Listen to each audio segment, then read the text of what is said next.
Bismillahirrahmanirrahim. Assalamualaikum warahmatullahi wabarakatuh. Alhamdulillah wassalatu wassalamu ala Rasulillah wa ala alihi wa sahbihi wa man walah wa la haula wa la quwwata illa billah. Raditu billahi rabba wa bil islami dina wa bi Muhammadin nabiyya wa rasula. Rabbi shrah li sadri wa yassir li amri wa hlul 'uqdatam min lisani yafqahu qawli. Amma ba'd. Pertemuan ketiga kali ini kita akan membahas tentang mazhab Syafi'i. Karena mata kuliah membahas kitab fikih, mau tidak mau kita harus kenal dulu dengan mazhab itu sendiri. Dan mazhab yang terdekat dengan kehidupan kita pertama kali, yaitu adalah mazhab Syafi'i, sebelum kita masuk ke dalam mazhab-mazhab yang lain. Maka dalam pertemuan kali ini, saya akan membahas tentang mazhab Syafi'i, sejarahnya, usul mazhabnya, dan silsilah literaturnya. Perlu diketahui bahwasanya mazhab itu bukan klub sepak bola. Jadi Imam Syafi'i ketika melihat Imam Malik sudah punya mazhab dan Imam Abu Hanifah sudah memiliki mazhab, bukan berarti Imam Syafi'i, wah di sana udah ada mazhab, bikin ah. Bukan seperti itu. Tapi mazhab adalah tradisi mengajar. Mazhab adalah madrasah. Guru mengajar kepada murid, lalu kemudian muridnya mengajarkan kepada muridnya lagi, dan seterusnya dan seterusnya. Untuk mengenal mazhab Syafi'i, maka kita harus mengenal dulu Imam mazhab Syafi'i. Imam mazhab Syafi'i dikenal dengan nama Muhammad bin Idris Asy-Syafi'i. Beliau lahir di Gaza pada tahun 150 Hijriah. Pada tahun itu Imam Abu Hanifah wafat. Muhammad bin Idris Asy-Syafi'i, namanya Muhammad, bapaknya Idris. Syafi'i itu adalah uyutnya. Beliau masih keturunan dari Quraisy. Beliau adalah ahlu bait. Syafi' itu nama uyutnya. Jadi bukan Imam Syafi'i namanya sebenarnya, tapi namanya Imam Muhammad bin Idris. Syafi'i itu adalah nisbah beliau kepada kakeknya. Beliau lahir tahun 150 di Gaza, lalu kemudian umur 2 tahun beliau dibawa oleh ibunya ke Mekah. Sejak umur 2 tahun beliau di Mekah hingga akhirnya tumbuh di sana. Pada umur 7 tahun beliau sudah menghafalkan Al-Quran dan sudah mulai belajar pada ulama-ulama yang ada di Mekah. Lalu kemudian di Mekah beliau belajar, ketika kecil sudah belajar Al-Quran, sudah hafal Al-Quran. Beliau juga belajar bahasa Arab. Beliau sudah mulai mahir bersyair. Beliau sudah mulai paham dengan nahwu dan sharaf dan sebagainya. Dan juga Imam Syafi'i memiliki hobi memanah. Salah seorang muridnya sering menceritakan bahwasanya pernah Imam Syafi'i melihat ada orang yang sedang latihan manah, lalu kemudian Imam Syafi'i berhenti dan menantang dia untuk main panah. Umur 13 tahun, Imam Syafi'i pergi dari Mekah ke Madinah untuk bertemu dengan Imam Malik bin Anas. Imam Malik bin Anas dikenal dengan Imam Darul Hijrah, imam besar ketika itu di Madinah. Namanya sudah terkenal kemana-mana. Imam Syafi'i dengan umur ketika itu 13 tahun, beliau ingin belajar ke Imam Malik bin Anas. Beliau pergi ke sana dengan meminta bantuan kepada wali Mekah agar menghubungkan dengan wali Madinah. Dan kemudian sesampainya di Madinah, beliau menghubungi wali Madinah agar diantarkan ke Imam Malik. Imam Malik menganggap Imam Syafi'i masih terlalu kecil, umur 13 tahun saat itu. Namun ketika itu Imam Syafi'i menyatakan, "Ya Imam, saya sudah menghafal kitab Muwatta punya engkau." Akhirnya Imam Syafi'i membaca dan Imam Malik bin Anas beliau kaget dengan kepintaran dan kefasihan Imam Syafi'i. Hingga akhirnya Imam Malik menerima Imam Syafi'i sebagai muridnya. Dari umur 13 tahun Imam Syafi'i belajar kepada Imam Malik sampai kira-kira umur beliau 29 tahun. Selama itu Imam Malik bin Anas mengajarkan kepada Imam Syafi'i dan Imam Syafi'i belajar kepada Imam Malik bin Anas. Imam Malik bin Anas, beliau seorang faqih ahli Madinah. Beliau belajar kepada para ulama di sana, di antaranya adalah Rabi'atul Ra'i. Jadi jika kita gambarkan sanadnya, Imam Malik bin Anas. Imam Malik bin Anas beliau belajar kepada Imam Rabi'atul Ra'i dan juga kepada para ulama lain di zaman Imam Rabi'atul Ra'i. Beliau adalah seorang tabi'in, dan Imam Rabi'atul Ra'i beliau juga belajar kepada banyak angkatan tabi'in. Di antaranya adalah Anas bin Malik, dan di sini berarti Rasulullah sallallahu alaihi wasallam. Kira-kira seperti ini sanadnya Imam Malik. Imam Malik belajar kepada Rabi'atul Ra'i, lalu kemudian Rabi'atul Ra'i belajar kepada Anas bin Malik, Anas bin Malik belajar kepada Rasulullah SAW. Imam Malik juga selain belajar kepada Rabi'atul Ra'i, beliau belajar juga kepada Sufyan bin Uyainah. Imam Sufyan bin Uyainah juga belajar kepada Abdullah bin Amr bin Abdullah bin Umar. Abdullah bin Umar belajar kepada Rasulullah SAW. Kira-kira seperti ini sanadnya. Dari sini kita tahu bahwasanya Imam Syafi'i, Muhammad bin Idris Asy-Syafi'i, beliau memiliki sanad fikih dari Imam Malik, kemudian Rabi'atul Ra'i dan Sufyan bin Uyainah. Mereka berdua pertama dari Anas bin Malik dan juga dari Abdullah bin Umar, lalu kemudian mereka berdua dari Rasulullah SAW.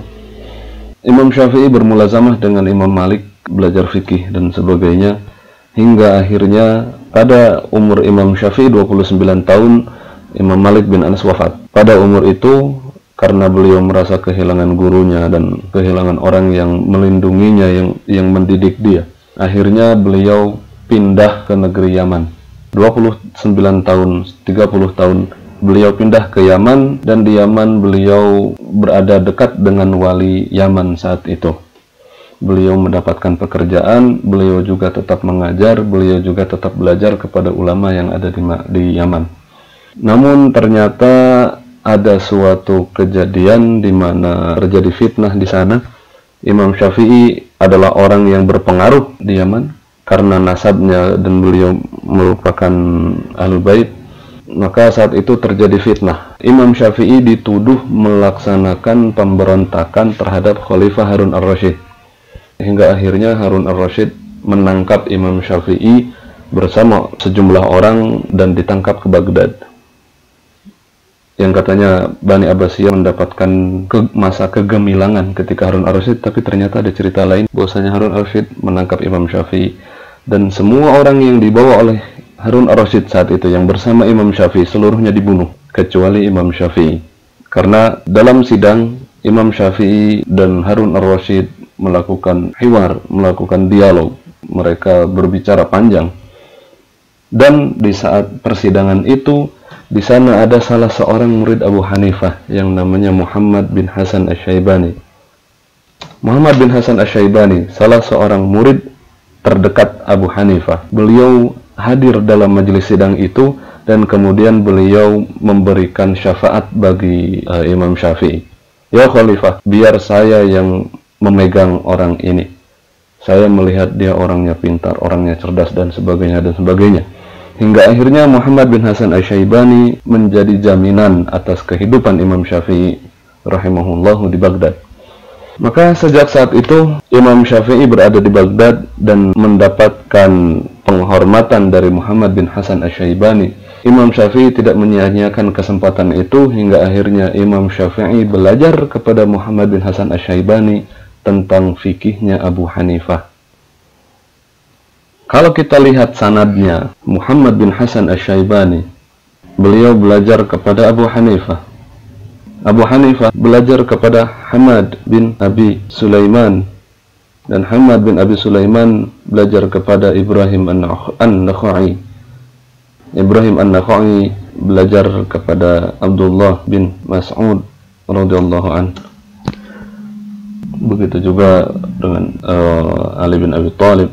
Jadi dari sini kita tahu Imam Syafi'i selain beliau memiliki sanad kepada Rasulullah SAW dari jalur Imam Malik, beliau juga memiliki sanad kepada Rasulullah SAW melalui jalur Abu Hanifah. Dari sini kita tahu bahwasanya Imam Syafi'i beliau mengumpulkan dua aliran fikih yang besar saat itu, yaitu beliau belajar mazhabnya Imam Malik dan beliau juga belajar mazhabnya Abu Hanifah untuk mazhab Hanafi. Kalau kita tarik garis di masa sebelum Abu Hanifah, kita tahu bahwasanya pada masa tabi'in ada dua madrasah fikih besar, yaitu madrasah Ahlul Ra'i di Kufah dan madrasah Ahlul Hadis di Hijaz. Madrasah Ahlul Ra'i ini kemudian mengerucut menjadi mazhab Abu Hanifah. Abu Hanifah muncul di sini, dan Ahlul Hadis mengerucut kepada Imam Malik. Maka dari sini kita tahu bahwasanya Imam Syafi'i mengumpulkan fikih dari aliran Ahlul Ra'i di Kufah melalui jalur Abu Hanifah, dan juga mengumpulkan fikih Ahlul Hadis dari Hijaz melalui jalur Imam Malik bin Anas. perjalanan hidup beliau terus berjalan, beliau belajar di sana, lalu kemudian beliau pulang kembali ke Makkah, beliau kembali lagi ke Baghdad, balik lagi ke Makkah, balik lagi ke Baghdad. Di Baghdad beliau sudah memiliki banyak murid. Lalu kemudian setelah dari Baghdad, beliau hendak berniat untuk pergi ke Mesir, dan beliau pergi ke Mesir hingga akhirnya beliau tahun 200 Hijriah beliau pergi ke Mesir, dan tahun 204 Hijriah beliau wafat di Mesir. Hingga saat ini kuburan Imam Syafi'i masih diziarahi oleh banyak orang, khususnya oleh para mahasiswa Indonesia di Mesir. Tadi saya katakan Imam Syafi'i sudah memiliki banyak murid di Baghdad, dan ketika di Mesir beliau pun mengajar, beliau pun memiliki banyak murid, dan di Mesir beliau meralat sejumlah pendapatnya. Hingga akhirnya dalam mazhab Syafi'i dikenal ada dua pendapat Imam Syafi'i, yaitu pertama Al-Qaul Al-Qadim, yaitu pendapat Imam Syafi'i di Baghdad, dan Al-Qaul Al-Jadid, yaitu pendapat beliau ketika sudah di Mesir.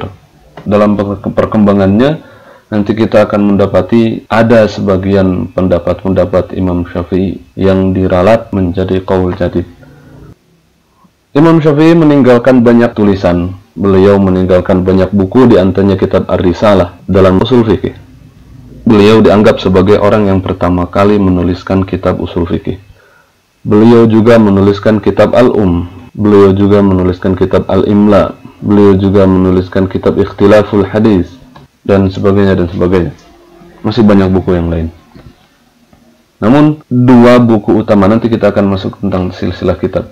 Dua buku utama yang menjadi pegangan dalam mazhab Syafi'i adalah kitab dan kitab Al-Imla. Imam Syafi'i juga meninggalkan beberapa murid, banyak sekali murid. Di antara murid yang terkenal adalah Ahmad bin Hanbal, yang kemudian nanti orang akan mengenal beliau, Ahmad bin Hanbal, sebagai imam dari mazhab Hanbali. Ahmad bin Hanbal belajar kepada Imam Syafi'i di Baghdad. Lalu kemudian ada murid beliau yang lain yang paling utama adalah Al-Buwaiti. Lalu kemudian satu lagi adalah Al-Muzani. Selain ini masih ada orang-orang lain, namun kita akan memfokuskan pembahasan kita kemudian nanti di dua orang ini. Itu sekilas dari sejarah kehidupan Imam Syafi'i. Imam Syafi'i adalah orang yang luar biasa dengan kecerdasannya, hingga akhirnya orang-orang menganggap beliau sebagai Imamul A'zam. Itu tadi tentang Imam Syafi'i. Lalu kemudian kita masuk ke dalam silsilah bukunya, silsilah kitab yang ada dalam mazhab Syafi'i. Saya pernah bercerita kepada antum ketika suatu kejadian saya berbicara dengan orang, dan orang itu bilang, orang-orang yang bermadzhab Syafi'i sekarang tidak mengikuti Imam Syafi'i karena yang mereka kaji bukan kitab Kalau kita lihat, yang muktamad dalam mazhab Syafi'i itu tidak hanya karena Imam Syafi'i beliau meninggalkan setidaknya dalam fikih ada dua, dan Al-Imla. Sebenarnya selain itu juga masih banyak, hanya fokus kita akan ke situ. Lalu kemudian dan Al-Imla itu adalah buku yang dituliskan oleh muridnya. Jadi Imam Syafi'i berkata, lalu kemudian muridnya menuliskan apa yang dikatakan oleh Imam Syafi'i. Tapi ya, setiap beliau menyatakan, lalu kemudian muridnya menuliskan itu. Maka kalau kita baca kitab kita akan melihat bahwasanya isinya qaul Syafi'i. Siapa qaul Syafi'i, kira-kira seperti itu. Nah, selain kitab dan kitab Al-Imla, yang menjadi buku utama dalam mazhab Syafi'i itu adalah catatan yang dituliskan oleh Imam Al-Buwaiti dan juga catatan yang dituliskan oleh Imam Al-Muzani. Maka kita menemukan ada 4 buku utama yang ada dalam mazhab Syafi'i. Pertama adalah yang kedua adalah Al-Imla. Dua ini adalah buku yang ditulis di hadapan Imam Syafi'i, yang merupakan catatan langsung dari perkataan Imam Syafi'i. Selain itu ada Mukhtasar Al-Buwaiti dan juga Mukhtasar Al-Muzani. Dua buku ini adalah catatan dari Imam Al-Buwaiti dan catatan dari Imam Al-Muzani. 4 buku inilah buku utama dalam mazhab Syafi'i yang merangkum perkataan dan pendapat-pendapat Imam Syafi'i dalam fikih. Lalu kemudian 4 buku ini diringkas oleh Imamul Haramain Al-Juwaini dalam buku yang berjudul Nihayatul Matlab fi Dirayatil Madhhab. Nihayatul Matlab fi Dirayatil Madhhab itu merupakan ringkasan dari 4 buku besar yang tadi. Jadi dari 4 buku itu lalu kemudian dikumpulkan oleh Imam Haramain Al-Juwaini, diringkas hingga akhirnya menjadi satu buku. Satu buku itu tidak tipis, itu besar, berjilid-jilid. Lalu kemudian Nihayatul Matlab fi Dirayatil Mazhab karya Imamul Haramain Al-Juwaini itu kemudian diringkas oleh muridnya, yaitu Muhammad Al-Ghazali. Antum pasti kenal orang ini, pengarang kitab Ihya Ulumuddin. Kunyahnya adalah Abu Hamid Al-Ghazali. Namanya Muhammad, bapaknya Muhammad, kakeknya Muhammad. Imam Al-Ghazali, beliau meringkas kitab Nihayatul Matlab fi Dirayatil Mazhab menjadi kitab Al-Basit. Lalu kemudian kitab Al-Basit ini masih juga diringkas menjadi Al-Wasit.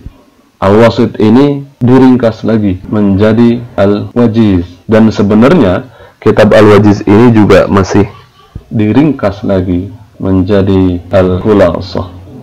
Jadi kita tahu tadi dari 4 buku diringkas menjadi satu buku besar, Nihayatul Matlab fi Dirayatil Mazhab karya Imamul Haramain Al-Juwaini. Lalu kemudian buku itu diringkas oleh Abu Hamid Al-Ghazali dalam kitab Al-Basit, diringkas lagi menjadi kitab Al-Wasit, diringkas lagi menjadi kitab Al-Wajiz, dan diringkas lagi menjadi kitab Al-Khulasah. Lalu kita fokuskan pembahasan kita kepada kitab Al-Wajiz. Kitab Al-Wajiz karya Imam Al-Ghazali ini kemudian diringkas oleh Imam Ar-Rafi'i menjadi Al-Muharrar. Lalu kemudian Imam An-Nawawi, namanya Yahya bin Sharaf An-Nawawi, Imam Nawawi yang membuat kitab Arba'in An-Nawawiyah, yang membuat kitab Riyadhus Shalihin. Imam Nawawi, bukan Syekh Nawawi Banten. Hati-hati. Yahya bin Sharaf An-Nawawi, beliau meringkas Al-Muharrar menjadi Minhajut Talibin. Minhajut Talibin itu menjadi buku yang banyak sekali disyarah oleh para ulama. Di antaranya adalah Al-Khatib Asy-Syarbini dalam Mughnil Muhtaj, lalu kemudian oleh Ibnu Hajar Al-Haythami dalam kitab Tuhfatul Muhtaj, dan juga oleh Imam Syamsuddin Ar-Ramli dalam kitab Nihayah Al-Muhtaj.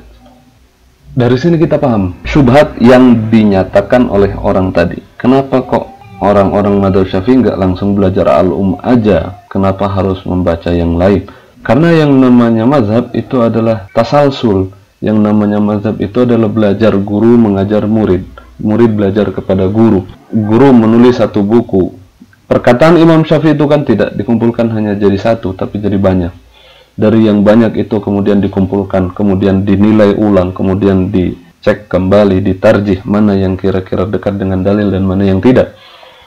Hingga akhirnya mengerucut kepada kitab Minhajut Talibin. Maka untuk kita umat mazhab Syafi'i saat ini, kalau ingin melihat pendapat dalam mazhab Syafi'i, maka dia harus kembali kepada dua orang ulama ini. Yang pertama adalah Imam Ar-Rafi'i, yang kedua adalah Imam An-Nawawi. Jadi kalau kita dalam hadis mengenal ada muttafaq alaih Bukhari dan Muslim, maka dalam mazhab Syafi'i muttafaq alaihnya atau pendapat yang muktamadnya adalah yang disepakati oleh Imam Rafi'i dan juga Imam Nawawi. Jika tidak, maka yang didahulukan adalah Imam Nawawi. Kalaupun tidak ada Imam Nawawi, maka Imam Ar-Rafi'i. Setelah itu kemudian masuk ke dalam kitab Nihayatul Muhtaj, lalu kemudian Syamsuddin Ar-Ramli, lalu kemudian Tuhfatul Muhtaj Ibnu Hajar Al-Haythami, baru kemudian Mughnil Muhtaj Al-Khatib Asy-Syarbini. Selain ini juga masih banyak kitab yang lain seperti Al-Wajiz. Al-Wajiz tidak hanya diringkas oleh Imam Ar-Rafi'i menjadi Al-Muharrar, tapi Imam Ar-Rafi'i juga mensyarah kitab itu menjadi Al-Aziz, dan kitab Al-Aziz ini diringkas oleh Imam Nawawi menjadi Ar-Rawdah. Jadi seperti tadi saya bilang, yang muktamad dalam mazhab Syafi'i adalah Ar-Rafi'i dan An-Nawawi, maka kita akan mencarinya dalam kitab Al-Muharrar dan Minhajut Talibin, dan juga dalam kitab Al-Aziz dan kitab Ar-Rawdah. Kira-kira seperti itu.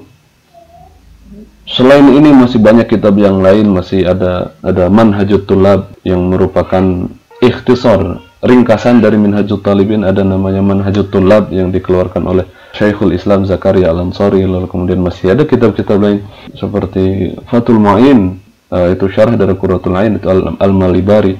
Qurratul Ain disyarah menjadi Fathul Mu'in, disyarah menjadi Hasyiah I'anatul Talibin. Ada juga Matan Abi Syuja yang kemudian disyarah menjadi Fathul Qarib Al-Mujib. Namun untuk kitab utama dalam madzhab Syafi'i yang kita temukan, yang kita baca, yang kita jadikan rujukan utama dalam penelitian adalah kitab-kitab yang tadi di atas saya sebutkan. Itu adalah tentang kitab, dan sekarang terakhir tentang usul madzhab Syafi'i. Usul madzhab Syafi'i yang pertama jelas adalah Al-Quran dan Sunnah. Imam Syafi'i menyatakan, idza sahhal hadis fahuwa madhhabi. Jika sahih suatu hadis, maka itulah madhab saya. Jelas, madhab Syafi'i pertama kali akan kembali kepada Al-Quran dan Sunnah. Lalu kemudian, jika tidak ada dalam Al-Quran dan Sunnah, mereka akan mendahulukan qaul sahabi, pendapat para sahabat, jika perkaranya itu bukan perkara ijtihadi. Kalau perkaranya perkara ijtihadi, maka Imam Syafi'i akan mengambil pendapat yang lain. Qaul sahabi ini hampir sama seperti Imam Abu Hanifah mendahulukan qaul sahabi. Lalu kemudian setelah qaul sahabi dalam madzhab Syafi'i didahulukan qiyas. Lalu kemudian mendahulukan hukum asal seperti kaidah al-aslu fil asya al-ibahah, terus al-aslu fil manafi al-ibahah, al-aslu fil asya ad-darrah al-mana' dan sebagainya. Dan juga dalam madzhab Syafi'i menggunakan istishab atau hukum asal, hukum yang berlaku dari asalnya. Dan juga madzhab Syafi'i menolak, ada hal-hal yang ditolak oleh Imam Syafi'i seperti istihsan. Nanti kita akan melihat bahwasanya istihsan dikeluarkan oleh Imam Abu Hanifah. Lalu kemudian perbuatan penduduk Madinah yang dijadikan dalil oleh Imam Malik bin Anas. Dan juga Imam Syafi'i menolak maslahat atau al-masalih al-mursalah. Begitu juga dalam madzhab Syafi'i tidak menggunakan syariat sebelum Islam atau syar'u man qablana. Kira-kira secara singkat hanya seperti ini. Nanti dalam perkembangannya kita akan melakukan kajian mendalam kepada kitab-kitab yang tadi disebutkan. Baik, demikianlah pertemuan kali ini. Semoga bermanfaat. Barakallahu fikum. Subhanakallahumma wa bihamdika asyhadu an la ilaha illa anta astaghfiruka wa atubu ilaik. Assalamualaikum warahmatullahi wabarakatuh.